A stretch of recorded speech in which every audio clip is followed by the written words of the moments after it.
नमस्कार।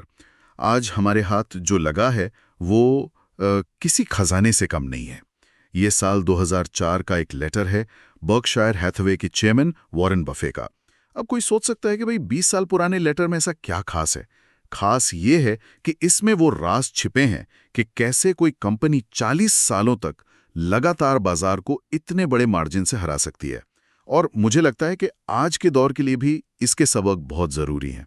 तो चलिए जरा गहराई में उतरते हैं। बिल्कुल। और ये कोई बोरिंग कॉर्पोरेट रिपोर्ट नहीं है, इसमें कोई मुश्किल जार्गन नहीं है।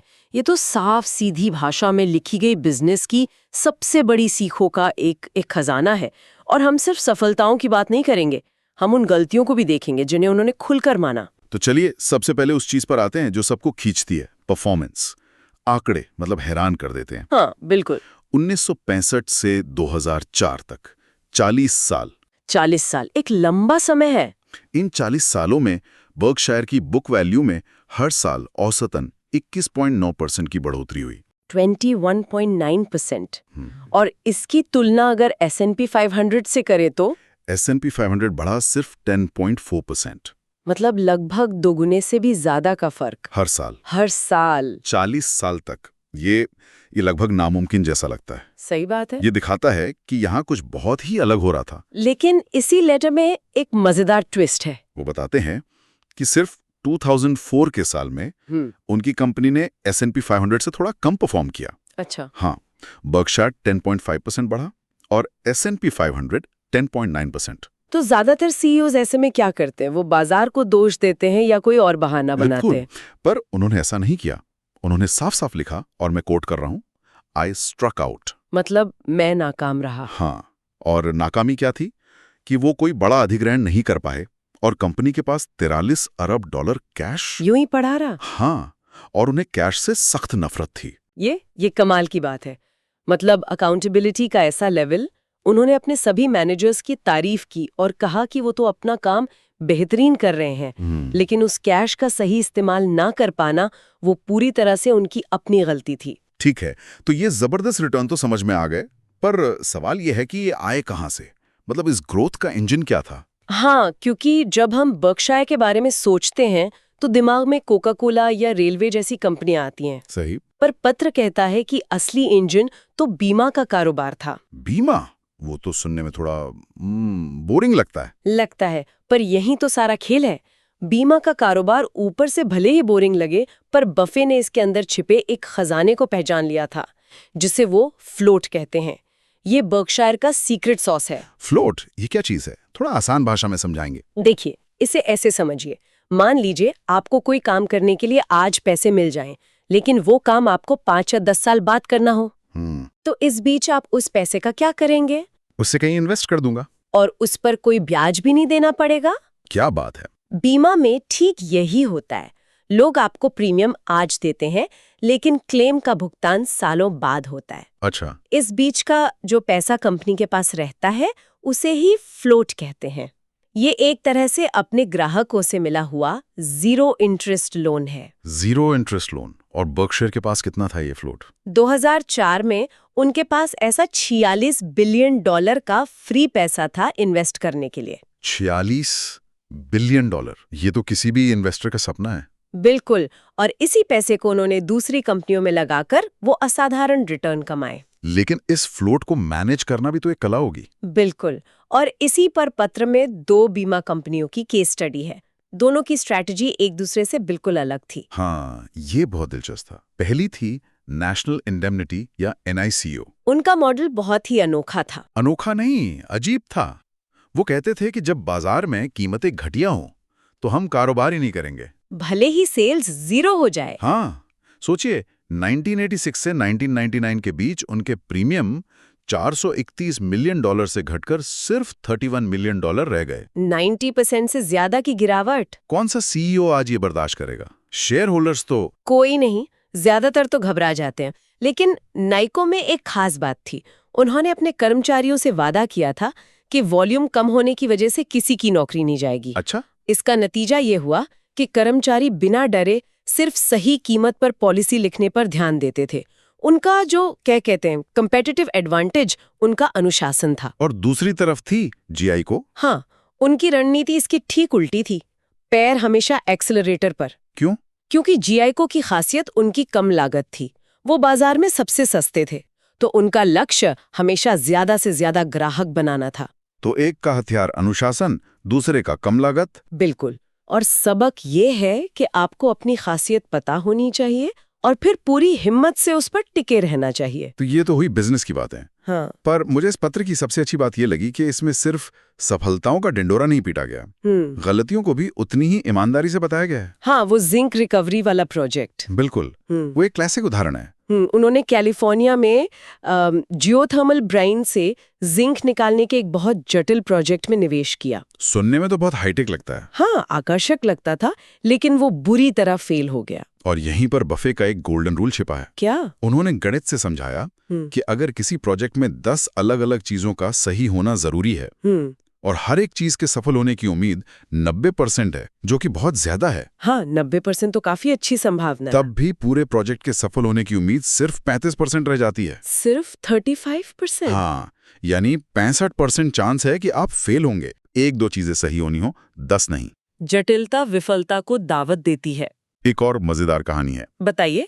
जब उनकी फर्नीचर कंपनी आरसी विली ने लास वेगस में स्टोर खोलने का फैसला किया, तो बफे को लगा कि ये एक बहुत बड़ी गलती होगी। क्यों? उन्हें ऐसा क्यों लगा? उन्हें लगा कि उनका रविवार को बंद रहने का नियम वेगस जैसे 24/7 शहर में नहीं चलेगा। सही बात है, वेगास तो कभी सोता नहीं है। पर नतीजा क्या हुआ? वो स्टोर्स कंपनी के सबसे कामयाब यूनिट्स में से एक बन गए। सबसे कामयाब? हाँ, और कहानी यही खत्म नहीं होती। एक स्टोर इतना सफल हुआ कि मैनेजर ने 20 मिनट की दूरी पर दूसरा स्टोर खोलने का फैसला किया। बफे को फिर लगा कि ये तो बेवकूफी है। बिल्कुल, ये तो पुराने स्टोर के ग्राहक ही खा जाएगा। और फिर क्या हुआ? नतीजा ये हुआ कि वो दोनों स्टोर कंपनी के नंबर 1 और नंबर 2 यूनिट बन गए। मतलब दुनिया का सबसे जीनियस इन्वेस्टर अपने ही मैनेजर से 2 बार गलत साबित हुआ। कमाल है। ये दिखाता है कि वो सिर्फ जीनियस नहीं है, बल्कि उनमें अपनी गलती मानने और सही लोगों पर भरोसा करने की हिम्मत भी है। ये बहुत बड़ी बात है। अच्छा, ये तो हुई बिजनेस चलाने की बातें, लेकिन इस पत्र में हम जैसे आम निवेशकों के लिए भी कुछ जरूरी सबक है। हाँ, खासकर उन गलतियों के बारे में जो हम सब करते हैं। उन्होंने 3 बड़ी गलतियों का जिक्र किया है। पहली, बहुत ज्यादा फीस देना। मतलब मैनेजमेंट फीस या बार-बार खरीदने बेचने की लागत। बिल्कुल, ये आपके रिटर्न को धीरे धीरे खा जाती है। दूसरी गलती, जो शायद सबसे आम है, टिप्स और ट्रेंड्स के पीछे भागना। हाँ, आज ये स्टॉक हॉट है, कल वो सेक्टर चलेगा। इस चक्कर में लोग बिजनेस को समझे बिना पैसा लगा देते हैं। और तीसरी और सबसे बड़ी गलती, बाजार की टाइमिंग। जब सब खरीद रहे होते हैं, तब जोश में आके खरीदना। और जब बाजार गिरता है और सब डर कर बेच रहे होते हैं, तब पैनिक में आकर बेच देना। ये तो पैसा गंवाने का गारंटीड तरीका है। बिल्कुल। तो इसका समाधान क्या है? उन्होंने इसका एक बहुत ही सरल लेकिन गहरा समाधान दिया है। समाधान है अपनी सोच को बदलना। शेयरों को ऊपर नीचे होने वाली कीमतों के रूप में मत देखो। तो फिर कैसे देखें? उन्हें किसी व्यवसाय में आंशिक हिस्सेदारी के रूप में देखो। जब आप ये सोचते हैं कि आपने किसी कंपनी का एक छोटा सा हिस्सा खरीद लिया है, तो आप रोज रोज उसकी कीमत नहीं देखते। सही बात है।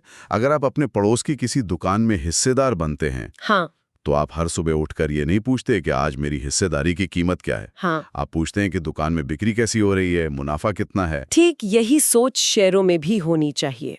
और जब आप ऐसे सोचने लगते हैं, तो बाजार का शोर आपको परेशान नहीं करता। और यहीं से उनकी वो मशहूर कहावत आती है, कौन सी? जब दूसरे लालची हों तो डरें, और जब दूसरे डरें तभी लालची बने। बिल्कुल, क्योंकि जब सब डर रहे होते हैं, तभी अच्छे बिजनेस सस्ते दामों पर मिल रहे होते हैं। उन्होंने अपने 4 सबसे बड़े निवेशों का उदाहरण भी दिया, American express, Coca Cola, Gillette और वेल्स फार्गो। हाँ, उन्होंने बताया कि कैसे इन कंपनियों की कमाई साल दर साल बढ़ी है, भले ही बाजार में इनकी कीमतों में बहुत उतार चढ़ाव आया हो। उनका फोकस हमेशा बिजनेस पर था, बाजार के मूड पर नहीं। सही कहा, बाजार का मूड पकड़ना तो लगभग नामुमकिन है। तो इस 20 साल पुराने पत्र से हमने सीखा, लंबे समय तक टिके रहने वाला अनुशासन, अपनी असली ताकत को समझना, गलतियों को स्वीकार करना और उनसे सीखना, और सबसे जरूरी, एक मालिक की तरह सोचना। लेकिन रुकिए, इस पत्र में एक और बहुत बड़ी दूर की सोच छिपी है। अच्छा? एक ऐसी बात जिस पर उस वक्त ज्यादा लोग ध्यान नहीं दे रहे थे। उस समय बर्कशायर अमेरिकी डॉलर के खिलाफ एक बहुत बड़ी बाजी लगा रहा था। ये तो चौंकाने वाली बात है। हाँ, उन्होंने 21.4 अरब डॉलर के फॉरेन एक्सचेंज कॉन्ट्रैक्ट्स खरीदे थे। मतलब एक अमेरिकी आइकन अमेरिकी डॉलर के खिलाफ दांव लगा रहा था। क्यों? पत्र में उन्होंने इसकी वजह बताई। अमेरिका का बढ़ता व्यापार घाटा, ट्रेड डेफिसिट। उन्होंने इस पर गहरी चिंता जताई थी। उन्होंने इसे बहुत सरल शब्दों में समझाया। जब कोई देश दूसरे देशों से जितना बेचता है उससे कहीं ज्यादा खरीदता है तो उसे उस अंतर को चुकाने के लिए अपने देश की संपत्ति का एक टुकड़ा देना पड़ता है। संपत्ति का टुकड़ा मतलब वो सरकारी बॉन्ड हो सकता है, जमीन हो सकती है या कंपनियों में हिस्सेदारी हो सकती है। अच्छा, और यहीं पर उन्होंने एक बहुत ही गंभीर चेतावनी दी। क्या थी वो चेतावनी? उन्होंने कहा कि अगर ये सिलसिला जारी रहा तो अमेरिका एक शेयर क्रॉपर सोसाइटी बन सकता है। शेयर क्रॉपर सोसाइटी, इसका मतलब? शेयर क्रॉपर यानी बटाईदार समाज। इसका मतलब है एक ऐसा देश जो अपनी ही जमीन पर मेहनत तो कर रहा है लेकिन उसकी कमाई का एक बड़ा हिस्सा उसके विदेशी मालिकों के पास जा रहा है। एक तरह से आर्थिक गुलामी। बिल्कुल। और ये एक बहुत बड़ी चेतावनी थी, खासकर 2004 में जब अमेरिका दुनिया की अकेली सुपर पावर माना जाता था। तो इस पूरी चर्चा का सार ये है कि जहां दुनिया रोज के शेयर बाजार के उतार चढ़ाव में उलझी थी, वहीं एक इंसान देश की बैलेंस शीट को देख रहा था और दशकों आगे की सोच रहा था। बिल्कुल, और यही इस पत्र को इतना खास बनाता है। ये सिर्फ निवेश के बारे में नहीं है, ये दुनिया को देखने और बड़ी धीमी गति से चलने वाली ताकतों को समझने के बारे में है। तो आज के लिए विचारणीय सवाल ये है, हम रोजमर्रा की बाजार की खबरों और हेडलाइंस से परे उन बड़ी और दीर्घकालिक आर्थिक ताकतों के बारे में कितना सोचते हैं जो हमारे अपने वित्तीय भविष्य पर सबसे गहरा असर डाल सकती हैं।